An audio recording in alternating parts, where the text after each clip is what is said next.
Labdien, es esmu Juris Strautmans, bērnu neiroloģis, Bērnu kliniskās universitātes slimnīcas epilepsijas un miega medicīnas centra vadītājs.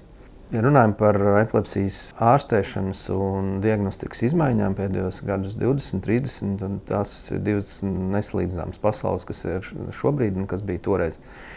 Jāatzīst, ka 90. gados un joprojām arī vēl 2000. gadu sākumā mums bija padomju mantojums.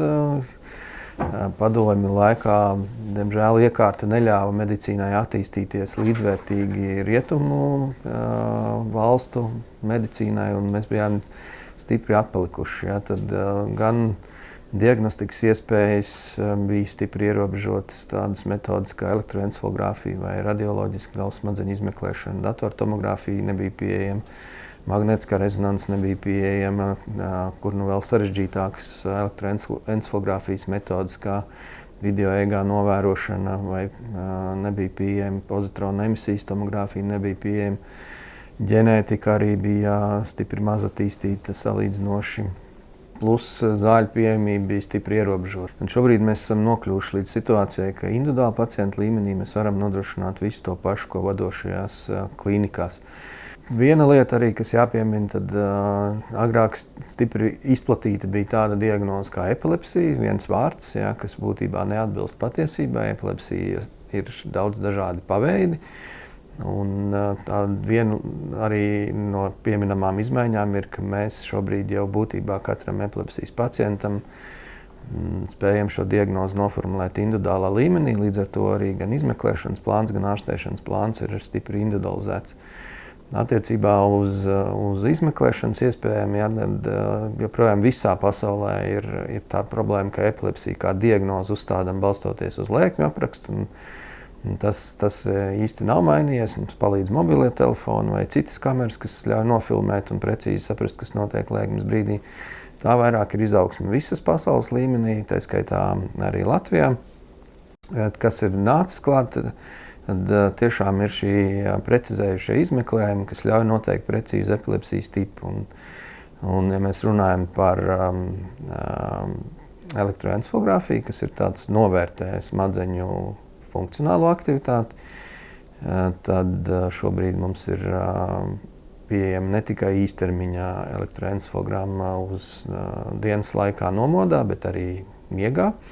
Arī ilgtermiņa elektroencefalogrāfija, kur mēs varam vērot pacientu specializētā telpā, kādā mēs atrodamies šobrīd vairāku nedēļu garumā. Ja, tad cilvēkam tiek pievienots encefalogrāfs, paralēli tiek filmēts, mēs sagaidām lēkmi un tad varam precīzi saprast, kas tā par lēkmi, kā tā ārstējam.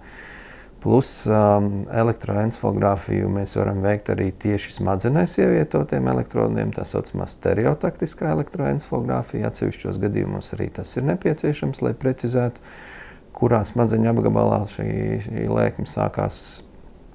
Tad mēs veicam arī elektroencefalogrammu ķirurģijas laikā. Tad, piemēram, ja cilvēkam tiek veikta epilepsijas ķirurģiskā ārstēšana, lai precizētu, cik lielu apgabalu būtu nepieciešams operēt, tad mums arī palīdz elektroencefalogramma operācijas laikā. Plus tādas iespējas, ka operācijas laikā mēs varam veikt saucamo neiromonitorēšanu. Ja, tas nozīmē, ka operācijas laikā mēs varam sekot, lai ķirurgs neskar kritiski svarīgas smadzeņu zonas, piemēram, kustību centru, valodas centru, redzes centru. Ja, tad tas arī ir pēdējo gadu tāds jauninājums, kas agrāk nebija pieejams.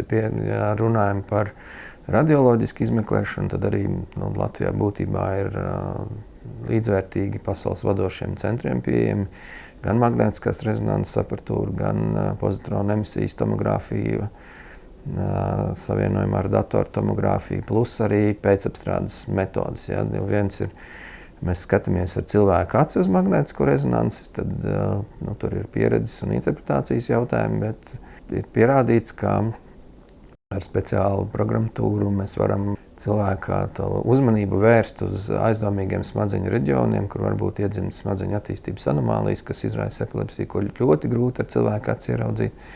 Šāda programmatūra arī mums ir pieejama un ir jau vairākiem cilvēkiem palīdzējusi.